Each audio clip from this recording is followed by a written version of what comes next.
What's up, YouTubers? It's Ernie, Blerd Without Fear. Welcome back to the channel. This is going to be kind of a short video because this is just something I saw. You know those quick hits I always talk about I want to do, but I don't really do a whole lot of? Well, this is one of them. A whole bunch of new #1s came out, mostly on the Marvel side, but also on the DC side of things. I'll touch on that in a separate video, but Marvel just dropped a whole bunch of #1s for its Marvel Fresh Start, or as Will from the podcast wants to call it, Marvel Legacy 2.0, which is a fair statement. But in this, we get Bruce Banner returned as the Hulk. Now, technically, we got him towards the end of Avengers No Surrender, but that's neither here nor there. I'll touch on that a little later. The thing I'm talking about here is the changes made to the Incredible Hulk, now the Immortal Hulk. The main thing about this book that really drew me in is that we've seen the Hulk in many different iterations. We've seen Bruce Banner, the scientist. We've seen the Hulk. We've seen the Gray Hulk. We've seen Smart Hulk. We've seen Hulk and Bruce Banner completely fused together and can completely be a coherent human being. We've seen them separated. We have seen the Hulk as an epically pissed off rage monster, but we've never seen him as a true monster, a horror movie monster.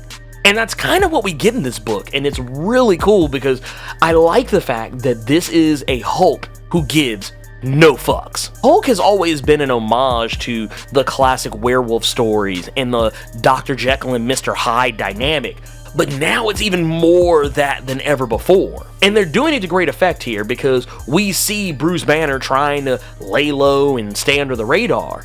And we see his inner Punisher get brought to the surface when he witnesses a 12-year-old girl get shot and killed during a incredibly botched gas station robbery. And Bruce Banner himself is killed. But in this new iteration of the Immortal Hulk, kind of aping what we've seen in the MCU thus far, the Hulk can't die. And as a result, neither can Bruce Banner. Anytime that Bruce Banner's body would essentially be killed, the Hulk comes out.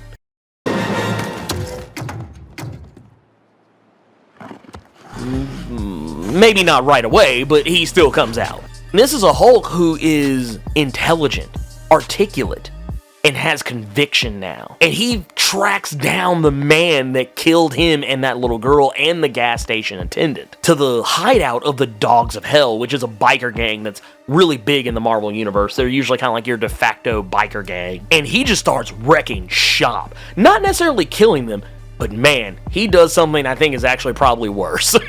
He is maiming them and crippling them and putting them out of commission for good. They still get to live, but they will never be what they were. And when he finds the guy that killed the little girl and himself, he has a dialogue with the guy, almost in the way that Frank Castle would with his potential victims, asking him how it felt to have that raw power in his possession, and what did it feel like to wield it in a moment where the consequences were dire. Like at first he seems pissed off, but then you notice he has a smile on his face because he wants to know what it felt like for this man to wonder what having true power in his fingertips would be like if he let it loose. And when the guy's begging for his life at the Hulk's feet, saying I'm not a bad guy, but then has to question it, all the Hulk can say is, what do you think?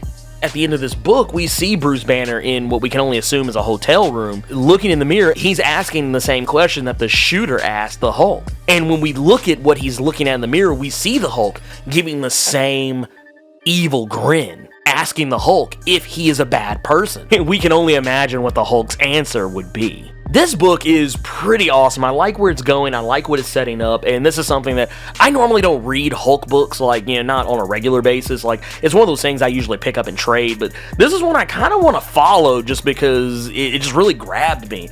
You know, seeing the Hulk done this way, we haven't gotten this kind of Hulk before, and I'm really curious to see what Al Ewing and Joe Bennett are going to be doing with this book. But yeah, man, I highly advise. This is one I think is worth checking out. But anyways, if you picked up Immortal Hulk #1, let me know what you thought about it. Sound off in the comments. If you enjoyed this video, Hulk smash that like button. And if you want to see more awesome videos like this one, make sure you click subscribe so you can become one of Earth's mightiest subscribers and tap the bell so you know when I post up. Thank you for taking the time to watch this video, and hopefully I'll see you all next time. Plus Ultra.